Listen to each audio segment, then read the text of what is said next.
طلباء کے مختصر سے پروگرام کو شروع کرنے جا رہا ہوں۔ چنانچہ میں سب سے پہلے اردو تقریر کے لیے حافظ محمد عظیم الدین کو دعوت دیتا ہوں کہ تشریف لائیں اور تقریر پیش فرمائیں۔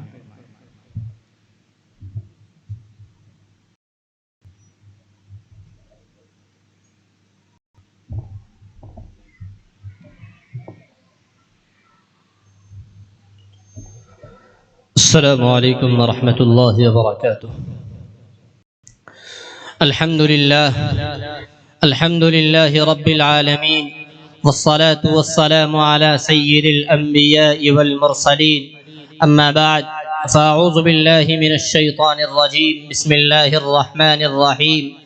یا ایہا الذین آمنوا كونوا قوامین بالقسط شہداء للہ ولو على أنفسكم أو الوالدين والأقربين، وقال النبي صلى الله عليه وسلم إن الله تعالى يقول يوم القيامة أين المتحابون بجلالي اليوم أظلهم في ظلي يوم لا ظل إلا ظلي، أو كما قال عليه الصلاة والتسليم۔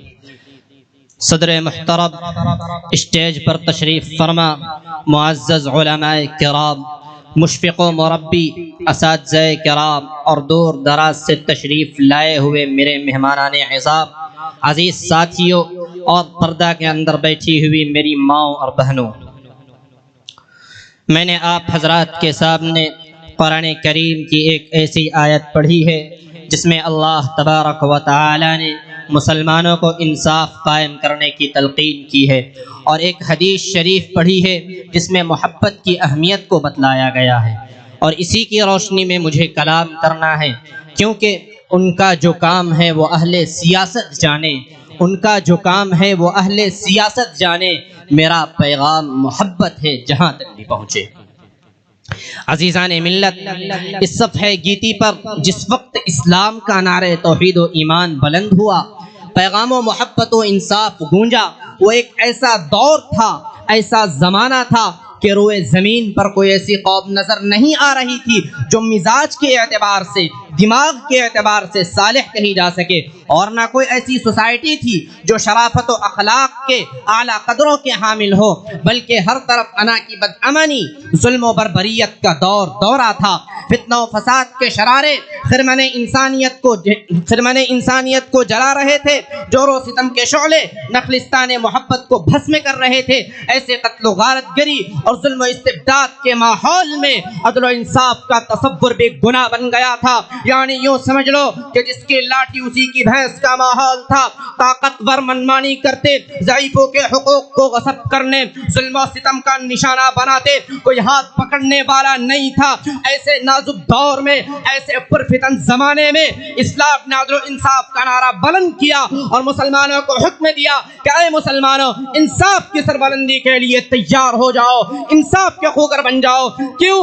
آپ علیہ السلام نے انصاف کی پاسداری کی، حضرت ابوبکر صدیق رضی اللہ عنہ نے انصاف کی پاسداری کی، حضرت عمر فاروق رضی اللہ عنہ نے انصاف کی پاسداری کی، حضرت عثمان غنی رضی اللہ عنہ نے انصاف کی پاسداری کی، حضرت علی رضی اللہ عنہ نے انصاف کی پاسداری کی، اور سب سے بڑی دلیل اس بات کی کہ خود قرآن کریم میں اللہ تبارک و تعالی نے ارشاد فرمایا کہ یا ایھا الذین آمنوا کونوا قوامین بالقسط شہداء للہ ولو علی انفسکم او الوالدین والاقربین، کہ اے ایمان والو کان کھول کر سن لو، ایمان والو اللہ کے لیے انصاف کے ساتھ گواہی دینے والے بن جاؤ، اگرچہ وہ گواہی تمہارے ذات کے خلاف، تمہارے رشتہ داروں کے خلاف یا تمہارے والدین کے خلاف ہی کیوں نہ ہو۔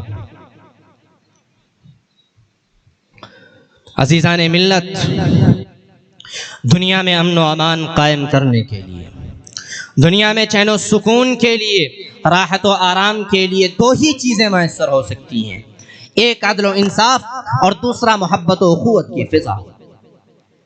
اسلام نے عدل و انصاف کو قائم کرنے کے لیے قانون بنائے، اس پر سختی سے عمل کیا گیا۔ آج اسی اسلامی عدل و انصاف کی بدولت دنیا گہوارہ امن بنی، مساوات کا ماحول تیار ہوا، اخوت و بھائی چارگی قائم ہوئی۔ اسلام نے کسی بھی زبردست کو اختیار نہیں دیا کہ وہ کسی کمزور پر ظلم کرے، بلکہ اس نے ظلم کرنے والوں کے ہاتھوں کو پکڑا۔ حاکم و محکوم، آقا ہو یا غلام، سب کو ایک ہی صف میں لا کر کھڑا کر دیا۔ آپ تاریخ کا مطالعہ تو کریں، آپ کو بے نظیر نمونے ملیں گے۔ حضرت عمر فاروق رضی اللہ عنہ کا وہ تاریخی خطبہ کون بھول سکتا ہے جب آپ نے زمام خلافت سنبھالا تھا اور فرمایا تھا کہ سنو اے لوگوں، میری شدت کئی گنا بڑھ گئی ہے، لیکن میری سختی مسلمانوں پر، ظلم و زیادتی کرنے والوں پر ہوگی کہ میں اس شخص کو نہیں بخشوں گا حتیٰ کہ اس کے ایک رخسار کو زمین پر اور اس کے دوسرے رخسار پر اپنا قدم رکھوں گا حتیٰ کہ وہ انصاف کی پاسداری کرنے والا انصاف کا خوگر بن جائے۔ عزیز ساتھیو، حضرت عمر فاروق رضی اللہ عنہ نے عدل و انصاف کا وہ نمونہ پیش کیا جس کی نظیر نہیں ملتی۔ شاہ غسان مسلمان ہو کر مدینہ آیا اور حضرت عمر فاروق رضی اللہ عنہ کے ساتھ حج کرنے گیا۔ دوران طواف قبیلے فزار کے ایک نوجوان نے اس کے چادر کو رون دیا۔ شاہ غسان نے اس نوجوان کو اس زور سے گھوسا مارا کہ اس کی ناک ٹوٹ گئی۔ اب کرے تو کیا کرے، اس نے مقدمہ دائر کیا، اس پر جبلہ کو بلوایا گیا، شاہ غسان کو بلوایا گیا اور کہا گیا اس سے کہ تم نے اس شخص کی ناک توڑی ہے تو انصاف کا تقاضا، اسلام کا تقاضا یہی ہے کہ تمہاری بھی ناک توڑی جائے یا یہ کہ تم اس نوجوان کو راضی کر لو۔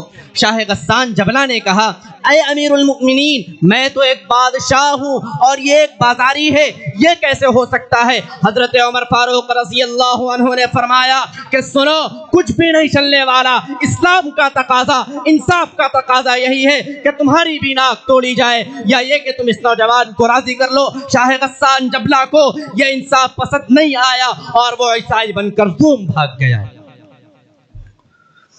عزیزان ملت، یہی وہ فاروق اعظم ہیں جن کے نام سے قیصر و کسریٰ لرزتے تھے، جن کو دیکھ کر شیطان راستہ بدل لیتا تھا۔ ان کو برسرے ممبر ایک آدمی ٹوک دیتا ہے اور کہتا ہے کہ ہم آپ کی بات نہیں مانیں گے۔ کیوں؟ اس لیے کہ آپ نے انصاف سے کام نہیں لیا۔ کیا بات ہے، سب کو مال غنیمت کی ایک ایک چادر ملی اور ہم آپ کے جسم پر 2 چادر دیکھتے ہیں۔ جب تک کہ آپ اس کی وضاحت نہ کر دیں ہم اس وقت تک آپ کی بات ماننے والے نہیں، انصاف کی پاسداری کرنے والے نہیں، انصاف کے خوگر بننے والے نہیں، انصاف کے تابع ہم اپنے آپ کو کرنے والے نہیں جب تک کہ آپ اس کی پورے طور پر وضاحت نہ کر دیں۔ اس وقت حضرت عبداللہ بن عمر رضی اللہ عنہما کھڑے ہوئے اور فرمایا کہ سنو اے لوگو، میں نے امیر المؤمنین کو اپنی چادر دی تاکہ امیر المؤمنین اس کو جوڑا بنا لے۔ تب اس شخص نے کہا کہ اے امیر المؤمنین فاروق اعظم، اب آپ فرمائیے، اب ہم آپ کی بات مانیں گے، انصاف کریں گے۔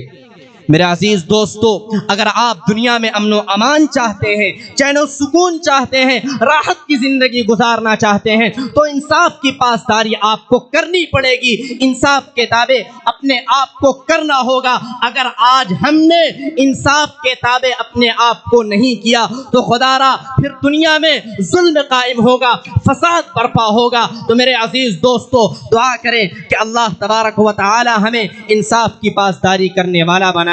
آمین وآخر دعوانا ان الحمدللہ رب العالمین۔